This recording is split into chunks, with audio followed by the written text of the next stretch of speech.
Bonjour! Pour ma dernière vidéo de cette série, je souhaite vous offrir des conseils et des astuces pour mettre en valeur votre beauté naturelle. Tout d'abord, il est important pour moi de vous parler de la biodynamie du corps.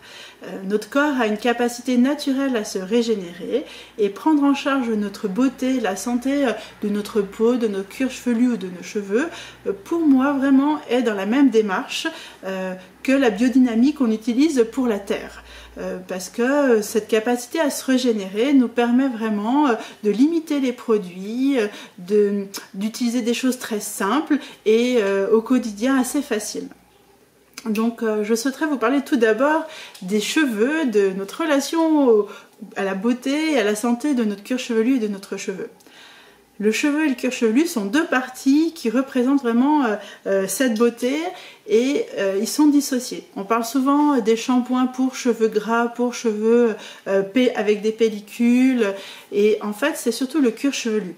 C'est lui qui va avoir des déséquilibres gras, pellicules, secs, psoriasis et c'est là où on va traiter. Le shampoing lui traite le cuir chevelu.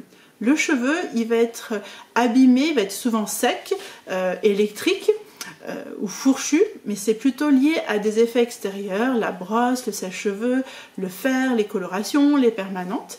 Et ça, on n'a pas d'effet vraiment de réparation sur le cheveu avec des huiles, des masques, lorsqu'il y a du silicone, puisque ça va faire une fibre autour du cheveu, il va être plus lisse, mais on ne va pas le réparer, on va couvrir la problématique. Et souvent, c'est soit les couper, soit un petit peu d'huile pour quand même légèrement hydrater, mais c'est pas le bon mot hydrater, puisque l'huile n'hydrate pas, mais on va créer quelque chose qui va envelopper le cheveu. Donc souvent les problématiques c'est plutôt le cuir chevelu. Souvent aussi finalement pour régler ces problématiques on va faire beaucoup de shampoings. Et là on rentre, l'exemple typique c'est le cuir chevelu gras. On va laver son cheveu souvent, tous les jours même, pour enlever le gras. Simplement, lorsque on va laver les cheveux, le cuir chevelu, on va lui enlever son petit film de gras qui est une protection naturelle pour notre corps.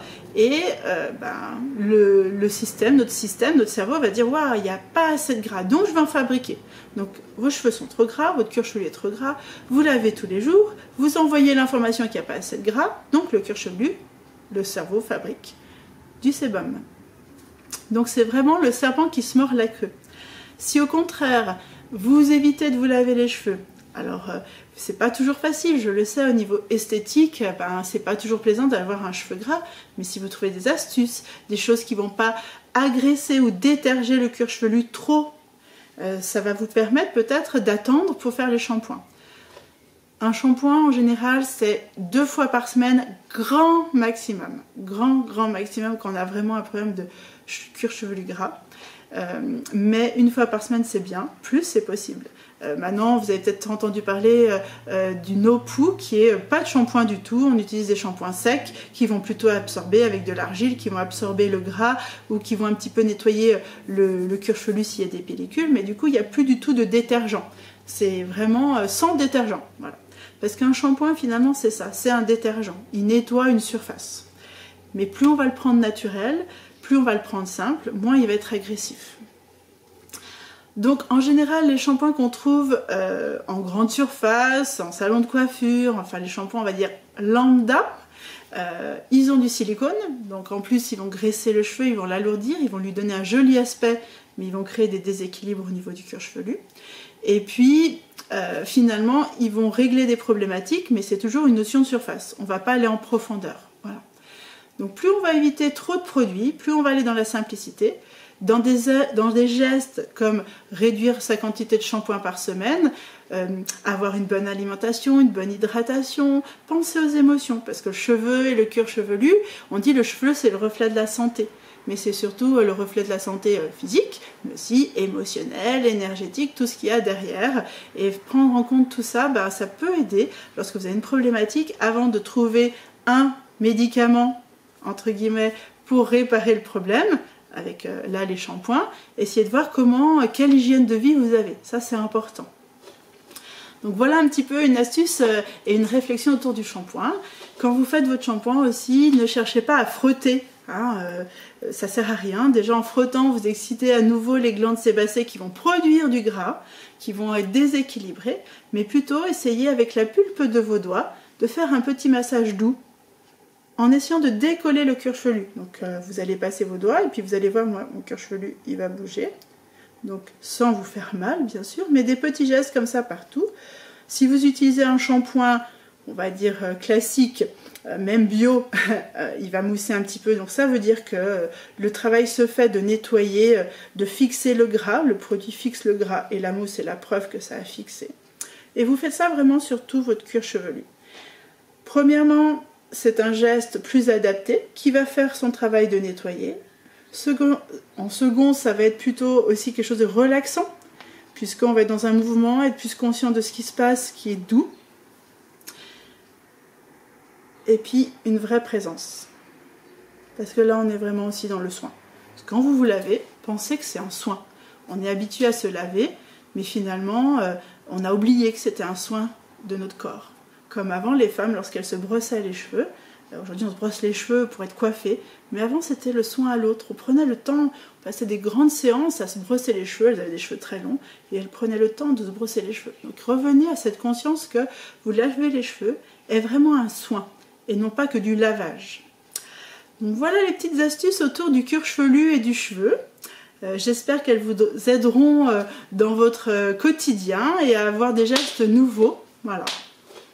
Ensuite, je voudrais parler à nouveau du lavage, mais de l'ensemble du corps. Parce que aujourd'hui, comme le cheveu et le cuir chevelu, on se lave trop.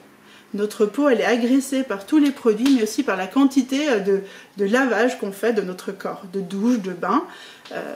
On peut dire aussi que c'est une quantité d'eau au niveau écologique qui est pas géniale, mais surtout au niveau de notre corps, d'abord, on l'agresse. On empêche le film lipidique de se renouveler. Et du coup, on a plein de problèmes de peau. Et puis, tout dépend des produits aussi qu'on utilise, puisqu'on va rajouter peut-être des produits chimiques. Je n'ai pas de jugement sur les produits chimiques. Ce n'est pas en soi une problématique. La problématique d'aujourd'hui, c'est qu'on en trouve de partout et notre corps en est saturé. Donc, c'est vraiment ça qu'il faut prendre conscience. C'est pas dire « Ah, c'est pas bien, je ne suis pas pour être contre ». C'est juste prendre conscience que dans tous les produits qu'on utilise au quotidien, il y a du chimique. Donc ça se pose sur notre corps et notre corps est saturé pour le nettoyer et l'éliminer. Voilà. Donc c'est là la problématique. Donc plus on diminue les produits chimiques, moins on va saturer notre corps. Et vraiment, vous allez voir, on le sent. C'est très subtil, mais quand on a l'habitude d'écouter son corps, on sent qu'il est plus chargé. Il a la possibilité de travailler pour d'autres choses. Voilà. Et les douches, bah ça, si vous pouvez réduire, je sais que ça paraît bizarre, on en entend parler un petit peu plus sur les réseaux sociaux maintenant, mais une douche tous les 2 jours, ben, c'est déjà bien. Ça évite que notre peau soit trop agressée. Et puis ça ne veut pas dire qu'il ne faut pas se laver. Moi je me rappelle de ma maman qui me racontait ne pas avoir de douche quand elles étaient petites. Et ma grand-mère leur faisait des toilettes de chat. Donc moi mes enfants, je leur ai appris à faire des toilettes de chat. Donc les aisselles, le sexe, les pieds, les parties qui nous gênent un petit peu, où il peut y avoir de la transpiration. Et voilà, une fois sur 2. Et vraiment, c'est pas un manque d'hygiène. C'est au contraire, c'est une hygiène naturelle de notre corps parce qu'on n'a pas besoin de trop se laver. Aujourd'hui, on n'a pas, à part si on travaille sur des chantiers, on fait du sport et on se salit vraiment, attention. Mais pour des personnes qui ont des métiers où on transpire moins, on n'a pas d'occasion de se salir vraiment, si on peut diminuer les douches, le lavage intense du corps, c'est bien. Vous verrez, votre peau, elle va vous remercier. Si vous avez des problématiques, ça peut vraiment se régler aussi comme ça. Pour finir cette vidéo, je voudrais juste vous parler justement des produits chimiques, bio, naturels. En soi, comme je le disais, je n'ai pas d'a priori. Moi, ça fait longtemps que j'ai laissé les produits chimiques parce que j'ai une peau atypique et c'est ma peau qui m'a invitée à faire autrement. Et c'est vraiment important de prendre conscience que notre corps, il est saturé aujourd'hui. Et aller dans des produits naturels, il y a plein d'astuces beauté, comme le maquillage. On n'a pas besoin d'avoir des quantités de poudre, de fond de teint pour pouvoir être vraiment mis en lumière. Vous voyez, là je suis maquillée, mais vraiment très légèrement. Et ça ne m'empêche pas ma peau, comme j'ai une bonne hygiène de vie, je fais du sport, j'essaye d'avoir une alimentation assez saine, de bien m'hydrater, d'être bien intérieurement. Et bien ça rayonne sur ma peau est en bonne santé, donc ça me demande de faire d'utiliser moins de choses pour compenser les problématiques qui peuvent se voir sur ma peau. Voilà. Donc vraiment, essayez de prendre conscience de ça. On ne va pas tout rejeter, mais essayez d'aller dans des choses plus simples, des produits naturels. Nos grands-mères avaient des astuces qui vraiment nous permettaient de prendre soin de nous simplement et pas se surcharger. Donc vraiment voilà, c'est ce que j'avais envie de vous offrir dans cette vidéo. J'espère que toutes ces astuces vous aideront, vous feront réfléchir. Et puis, en tout cas, je voulais vous remercier d'avoir suivi mes 4 vidéos précédentes et puis qu'elles vous ont apporté plein de choses, plein de réflexions, un angle nouveau sur la beauté. Et à tout bientôt.